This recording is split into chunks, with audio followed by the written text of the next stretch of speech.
Hello, I'm Jim, and welcome to Rallying in America, the Recce podcast. This podcast is an exploration of a rich history, the stories and memories of those who made and make Rallying in America so great. Enjoy the show.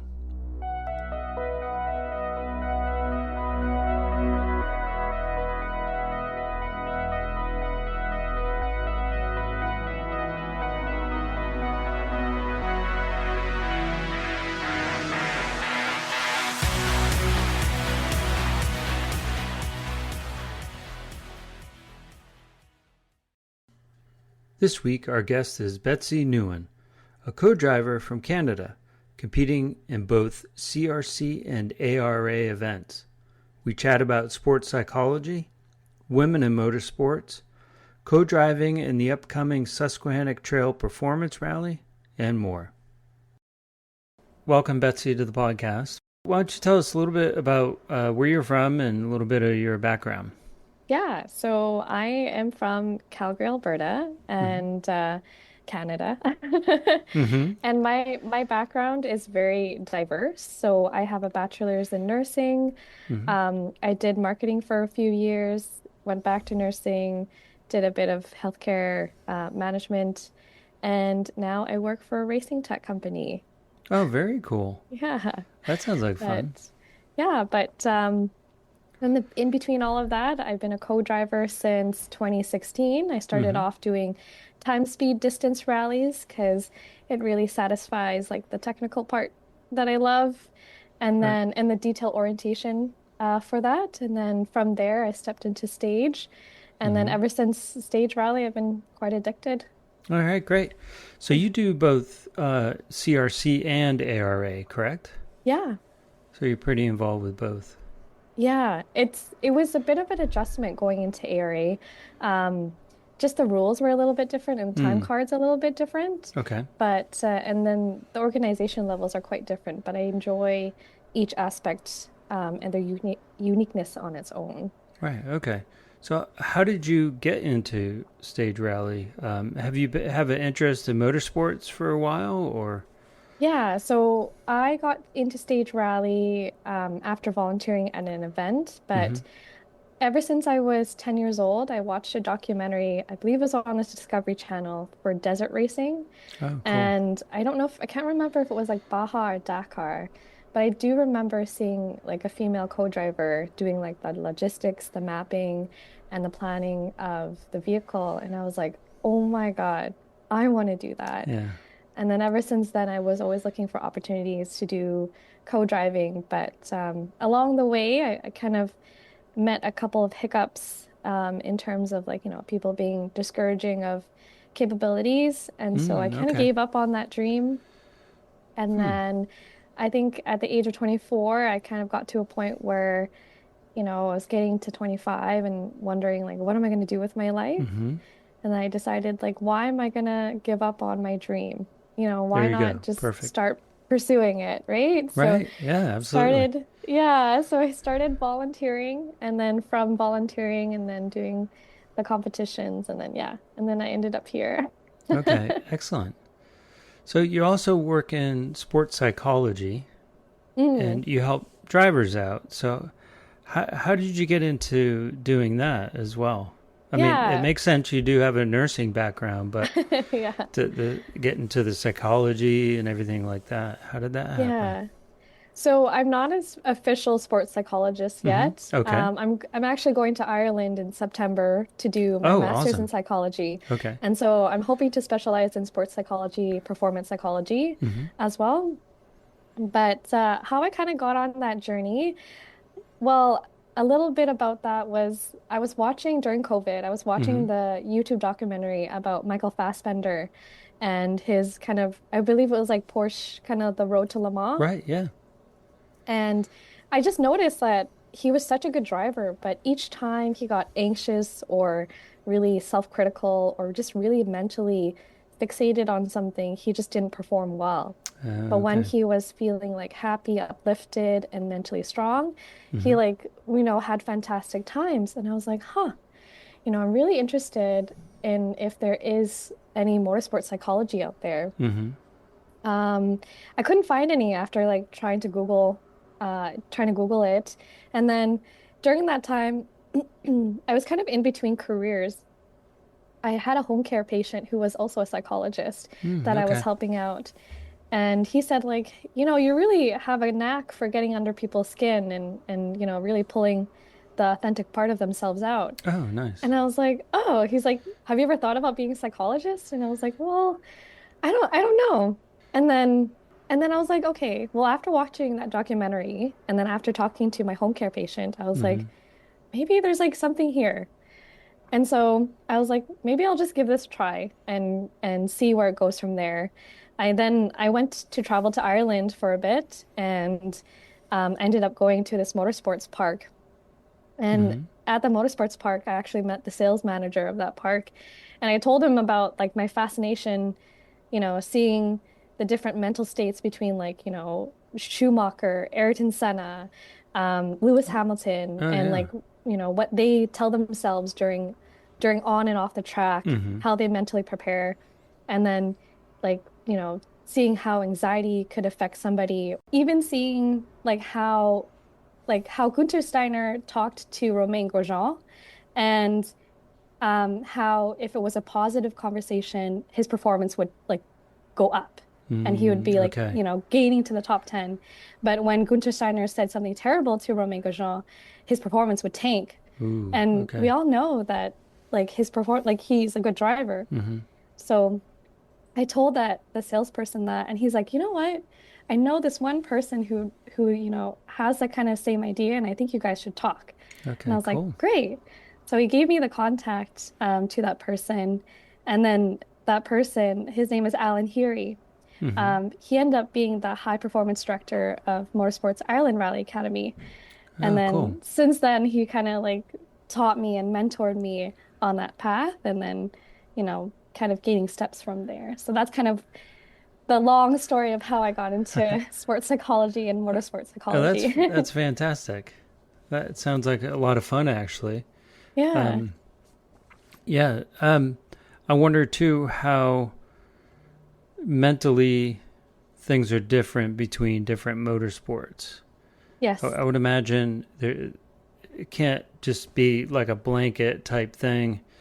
It must vary between the styles of racing and the competitors and the races must I change quite a think bit. I think I think there is some commonalities between disciplines, Mm-hmm. but there are different, let's say, personality types that Oh, disciplines okay. are gravitated towards.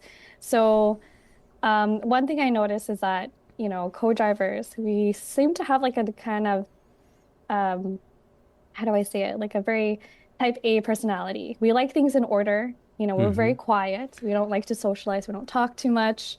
We're very focused and organized. Okay. When it comes to drivers, certain drivers like you do have to have a sense of ego in there. So you're very self-confident. Mm.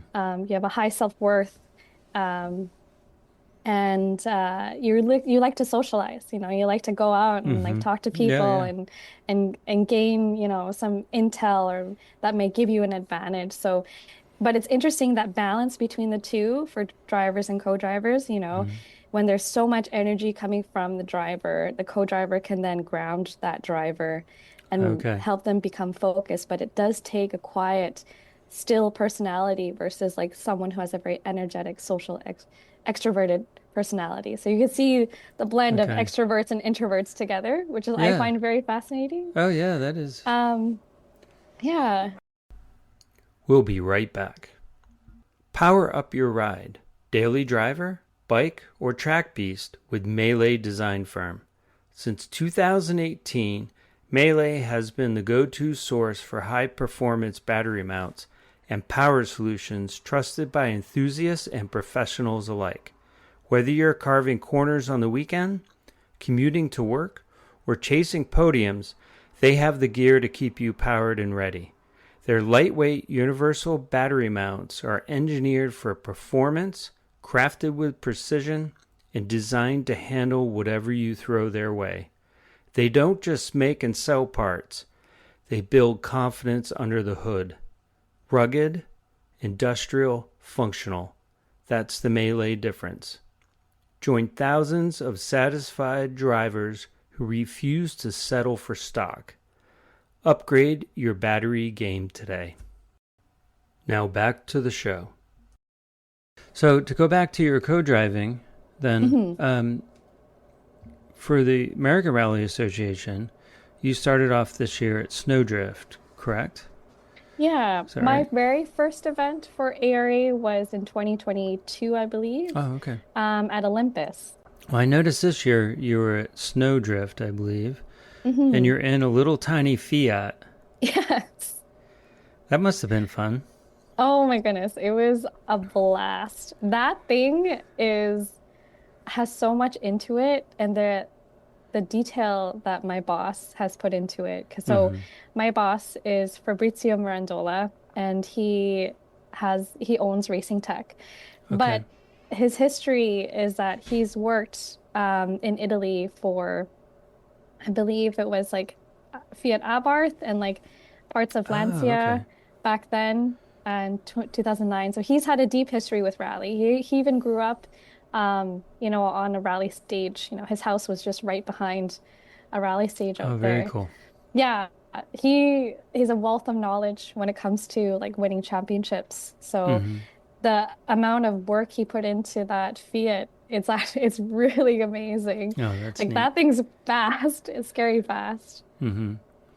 Yeah, that looked like fun when I saw the photos and everything. That looked like a Yeah. blast. Now, what other rallies have you done this year so far, other I've than done Snowdrift? I've done Olympus, I've done Mm-hmm. 100 Acre Wood, I've done Southern Ohio, and then I'm Okay. heading over to STPR next week. Okay, and I'll see you there because that's sort of in my backyard. Yay! I'm going to volunteer for a day for the first time. Try see how it goes for volunteering. So I'm looking Amazing. forward to that. So I'm excited to see you out there. yeah, should be fun. We've been there a couple of times. So STPR, yeah, it should be a lot of fun. Have you been there before? No, this is my first time. Okay, Yeah. it's a beautiful little town, and I've been several times, and it's a fun rally. And you're going to be co-driving for one of the cars of Vilco Motorsports. That's right. Yeah. Are you co-driving with James or Ryan? I'm co-driving for Ryan. Oh, okay. Yeah. Excellent. All right, because they're just in the other direction from where I live, maybe like Oh, an no hour. way. No Yeah, and I've way. been to their shop, and they're super nice guys. And I've spoken with Ethan Curtis, Hmm. who co-drives with them as well, and Hmm. Stefan Trykov, who has Yeah. also co-driven and fellow Canadian, right? Yeah, So that's he's from right. Canada too. So that's really Yeah. neat. Actually, we went to the same rally school together. Oh, you did? Okay. Yeah. Oh, very cool. Because I see your name and Stefan's up on. There's like a point system, a list for Uh-huh. co-drivers in the CRC, and I see you're on the list Yeah. for the women, and Stefan is somewhere on another list. So it was kind of neat to see. For me, it's always fun to see the people who I've had on the podcast, and I've Yeah. got a lot of interest in following them and making sure I don't miss how they do and everything. So That's it's kind of amazing. weird at the same time because I feel like I'm stalking. It's kind of you got to do your homework and that. So it seems Oh, for sure. Yeah. sometimes odd, like, okay.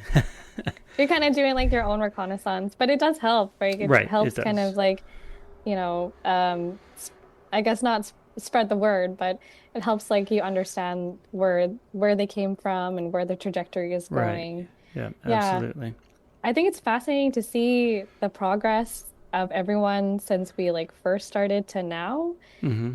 Like co-driving used to be such a dream, like something unachievable Yeah. that you would think that like I would never be able to, get to a top team. I would never be Hmm. able to get to like, potential WRC candidacy, but it's like each year everyone just takes that one little step forward. Oh, yeah. And then it's like now we're on like a point system and now we're on Yeah. like actual teams and Yeah. we're competing against each other instead of like thinking that it's just kind of like a wish in a classroom that you like, went on a whim one day to write Mm-hmm. out to, Oh, yeah. Yeah. I honestly didn't think I would, get this far because I remember one time. So when the Gelsaminos had kind of put out their first class, I think it was pre-COVID, Mm-hmm. and this is when you had to write in to be considered towards, attending their Oh, okay. school. Yeah. So you had to do like a one-page like letter saying why you wanted to attend a school, Mm-hmm. what goals you had. Yeah. And then if they read it and they decided that, this person would be a good candidate, then you would get chosen and you Oh, would actually wow. go and attend their school at their house in Idaho. Oh, that's so cool. Yeah. Yeah. So yeah, Um, I didn't think I would get there, but yeah, I did. that's pretty cool. So you also attended the Dirtfish Women in Motorsports this year. I Can did. you tell us a little bit about that? Oh my gosh, it was so amazing. It was such a wealth of knowledge, but also encouragement. Mm-hmm. To be able to kind of sit there and listen to their perspective, and know that, you're not alone when Mm-hmm. you're going through these struggles of like trying to make it, in motorsports, how Mm-hmm. tough and unrelenting it can be, how unforgiving it can be, and how much resilience that you need to build up. Mm-hmm. But that, like, yeah, like you're not alone. But also, you don't have to sacrifice parts of yourself just to become, someone in motorsports. Like, you can be an addition to that, to bring your own strengths, into motorsports and Mm-hmm. like just make a difference, break ground, which is awesome. I got to meet Amelia Abel, which is the Mm-hmm. road director, and she was so nice. And everyone that you would think that you could not walk up to, like Claire Williams or Pernilla Solberg, Mm-hmm. like they're like you're touching, it feels as though like you're touching heaven at this Oh, point. wow. Yeah. But it's Can like, imagine. but they're like, oh, come talk to us, like come say hi. We don't bite, they're just so supportive. And it's just amazing to see that, these women who have been through so much are still so supportive of other women who are just Mm-hmm. getting into that industry. Right. So they're all very approachable and Yeah. very that's awesome. And I feel like that is a lot of the rally community as a whole as well. Everyone Hmm. seems to be approachable, and it's a very even though there's a lot of people in rally, it's kind of a tight knit Yeah. group, and yeah, very supportive of one another, and great with the fans. Most Yeah. and that's fun to see. Yeah.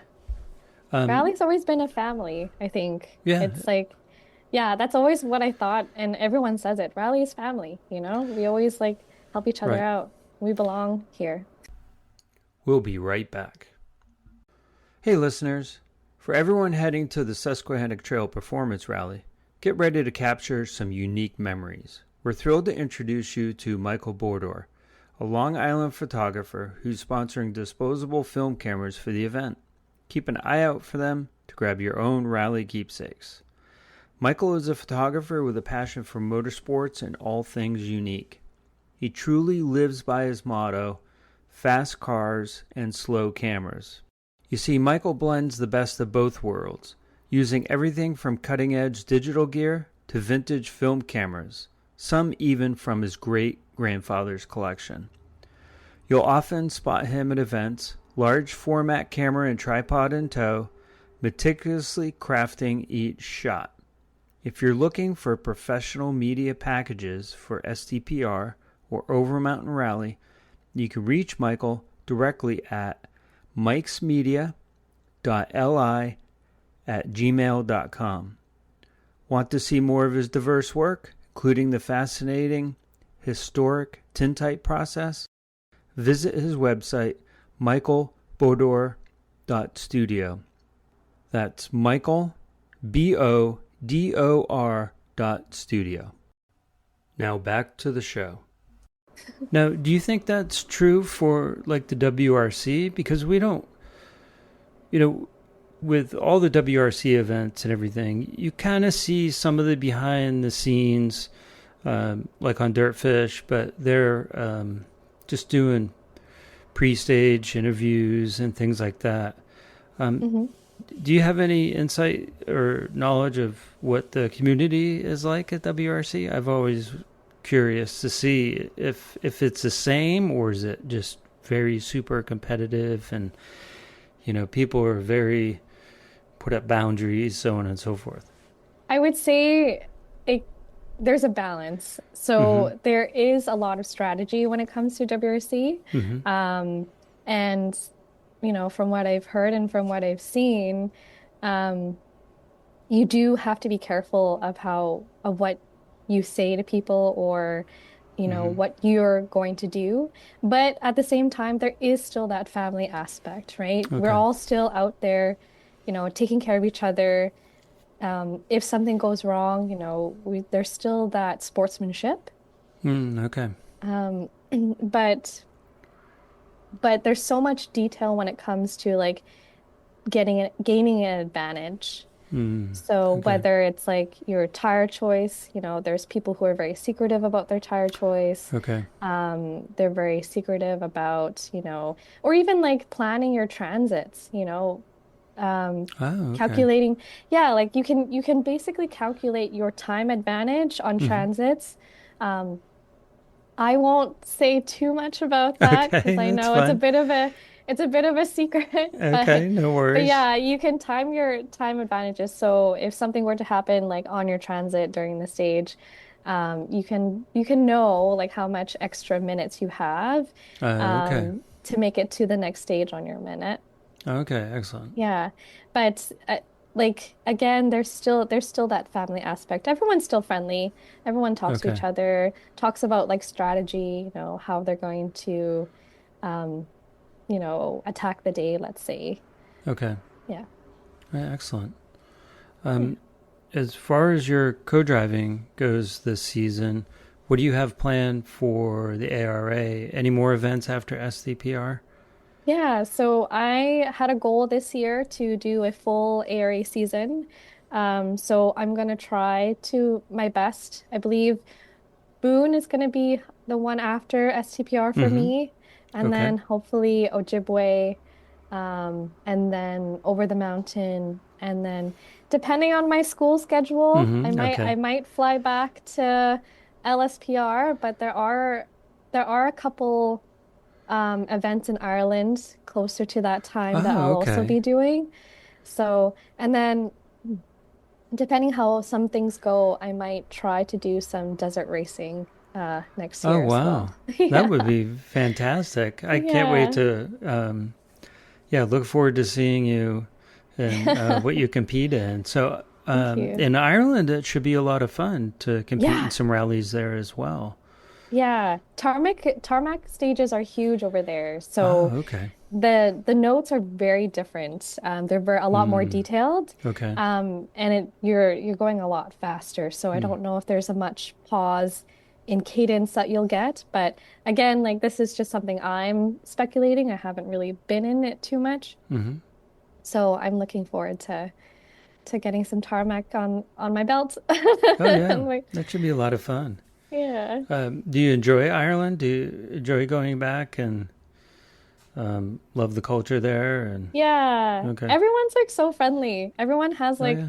they call it good crack, but it's like basically it's just like good jokes, it's a good Ah, vibe. okay. Yeah. Everyone like just talks to each other and like just makes the most silliest jokes. So it's awesome. Oh, good. Yeah. Except for when you get to rally, right? It's all business, right? I think they still joke around. I won't Okay. lie. They still will joke Okay. around. They'll still try to find something to make fun of or who to make fun of, but Right. Okay. they're so jovial. It's sweet. Yeah. Yeah, it is from what I've discussed with other people. There's I guess a little bit of a higher caliber. Hmm. So it'll be interesting to see what the grassroots teams are like there, versus more of like the development teams. Oh, okay. Well, we'll have to have you come back on and talk about Yeah, Ireland and yeah, um, the rallies there and your experience. I think that'd be a lot of fun. yeah. I don't know, like, so there's going to be a rally in Ireland, but I'm also trying to break into Italy. I Ooh, know there's okay. great rallies in Italy. There's like a rally every weekend there. That's cool. Um, And then I'm hoping to do maybe Austria and Czechoslovakia. I think they also Okay. have. Um, and then I do have a mentor in Romania, Oh, wow. as Okay. well. Yeah. So I was part of the FIA Women in Motorsports mentorship program Okay. Very nice. this last year, and I Hmm. was able to meet a co-driver who became my mentor, who actually also loves desert racing. So I'm gonna hopefully try to do some Okay. desert There you racing with go. her. That's Yeah, awesome. and so she's like she loves rally, Hmm. and so I hope I can go over there and meet up with her and maybe do a couple rallies with her. Yeah, so gonna do that Okay. Romania, and then maybe. I think that might be it. We'll see. That's busy rally schedule. Yeah, busy rally Yeah, schedule. that sounds like a lot of fun though. To Hmm. travel and check out. So when you travel for your rallies, whether it's abroad or here in the U.S. or Canada, uh, do you get some time to get out and explore the town and kind of experience the environment you're in? Do you have time for that, I or is it pretty think, quick in and out?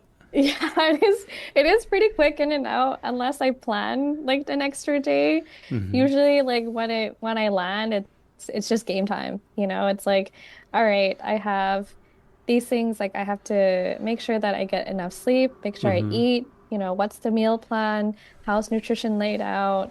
Do we have to brief before going into recce tomorrow? I have to set up the recce Yeah. car, taping the recce car, making sure the monnet's good. Yeah, all that kind of stuff. So it's Okay. like from there, it's just go, go, go.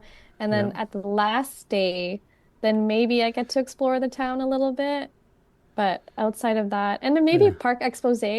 If nothing goes wrong during Park Expose, then I get to kind of wander around a little bit and experience Okay. the town and the people. But after that, then I just go home and and decompress and try to recuperate after that rally Yeah. hangover and Gotcha. then come back. Well, speaking of maybe something going on during Park Expose, didn't it? Southern Ohio, one of the Vilco cars, they had to work on it during Park Expose, didn't they? Yes. Yes. Yeah, so I'm sure you had to probably stick around just in case. Yeah. So we had some suspension that we had ordered, and we Hmm. actually ended up. So crazy story. We actually got that suspension that night.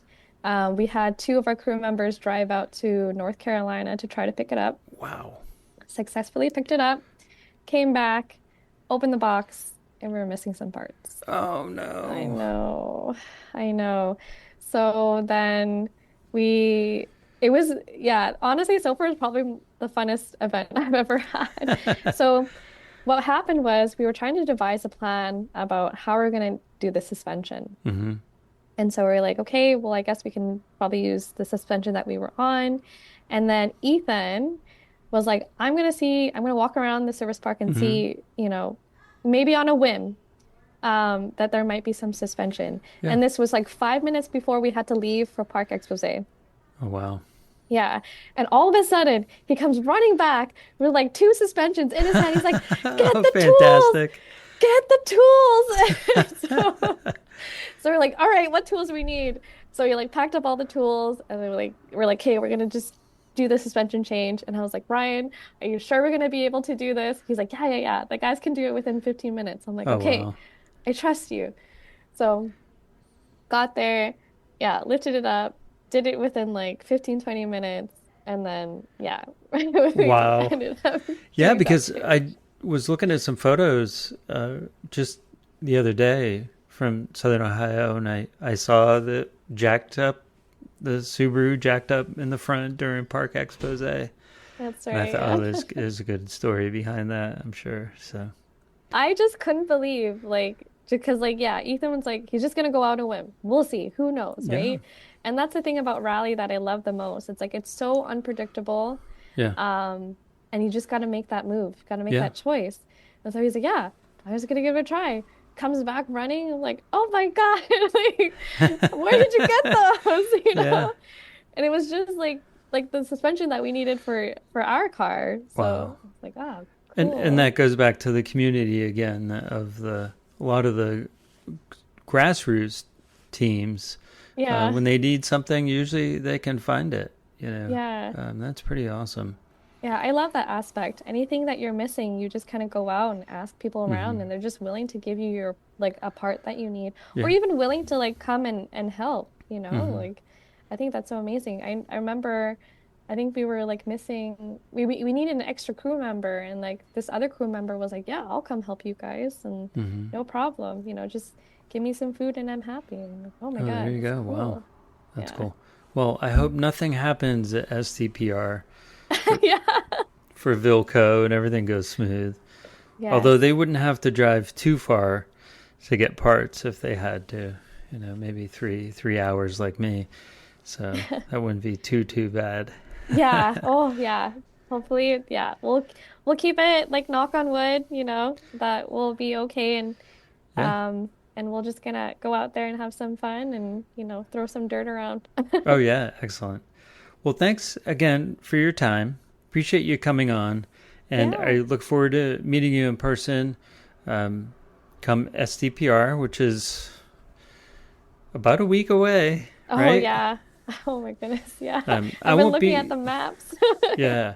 So I won't be there until um, Thursday, but they're going to have they're going to have the oval track um, for Thursday night. Yeah. So that should be a lot of fun to watch everyone go around that track. I'm so stoked because like so basically it looks like a rallycross, autocross kind of style, Hmm. and the arrows and the lines show that you need to do like go around the barrel twice, Right, or like a yeah. full turn around the like a full donut around the barrel Yep, and then that's going to out. be I was like, awesome. oh man, yeah, I'm excited. Yeah, that should be a blast. So, again, can't wait to meet you. And I got to meet Ethan Hey, too. Haven't met him yeah. and a few others like Stephen Harrell and a couple other folks. Santiago Alban. I don't know if you know him. Oh, I love Yeah, Santiago. so he's going to be Yeah. there, and I'm really looking forward to meeting everyone. So it should be a blast. So Oh, well, yeah. yeah. So thanks again. Really appreciate your time, and glad that we could finally connect and chat. Yeah. And we'll see you in a few days.